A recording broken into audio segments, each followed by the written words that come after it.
Okay, I'm gonna redo this because I found an easier way to explain it, a more eloquent way that makes more sense to non-gun people and stuff like that.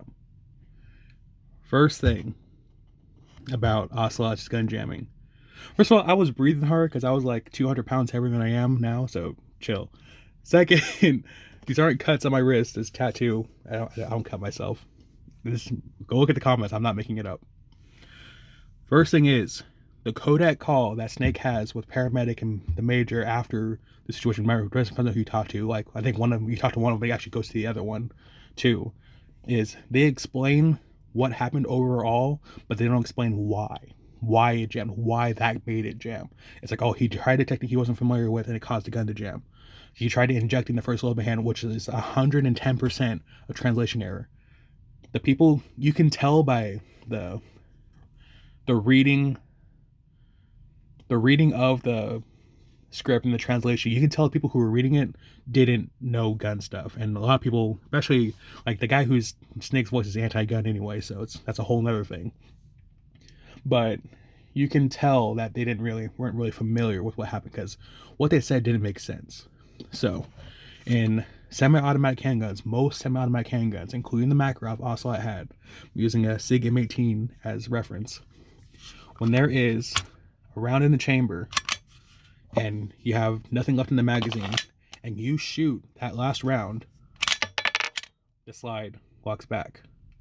The slide locks back so you know it's empty, and you take the magazine out, grab another one, put it in, and there's multiple ways to put the slide forward back in the battery. You can use the slide release, which it's okay for like target shooting and just range stuff. But you don't want to do that in a real situation because it's a really small movement. It's hard to do when you're stressed and all that. Even when you're trying to shoot fast, it's hard to do. I've tried it. It's hard. So they usually, when you go through any kind of gun classes and all that, they teach you to slingshot the slide, which is you pull the slide back and then let it go forward. If you like walk it forward, you can cause a jam and all. That's a whole other thing. But there's, let me see if you can see it.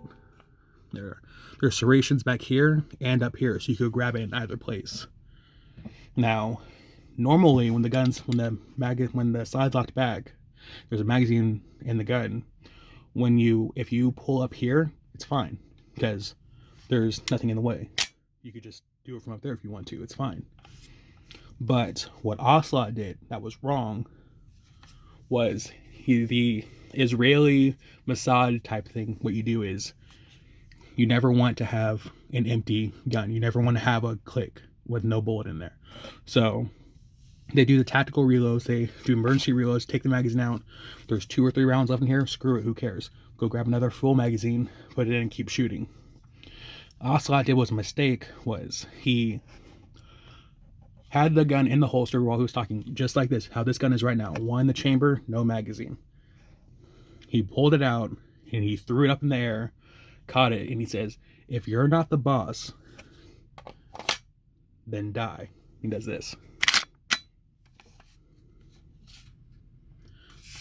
When he pulled up from up here, he blocked the round from ejecting, because if it was empty, it'd be fine. But since it's not empty, and he was doing the technique where there's something in there still, when he pulled it back and let go, his hand stopped the bullet from coming out.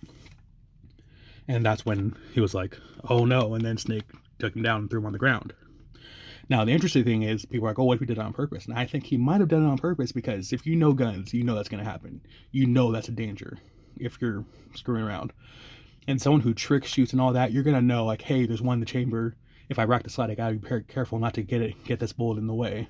But the only way to clear this is to take the magazine out and rack it and get another one.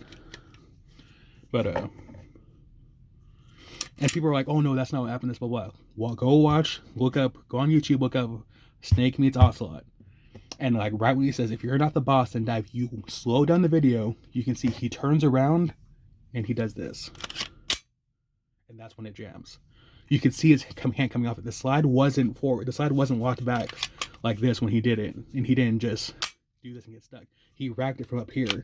You could see his hand come off from the side from up here. And then it makes this click sound for some reason. I don't know why it shouldn't have made that click sound. that click sound should have never been in there, but like it should have been, or it should have been right when he did it, because he turned around and did that. It makes sense for it to happen, but it made it look like he turned around and then hit the slide release and it did it. But you can see in the video, if you watch, you see him, he turned around slowly, he grabs it, pulls the slide back, and he gets stuck. So yeah, there you go.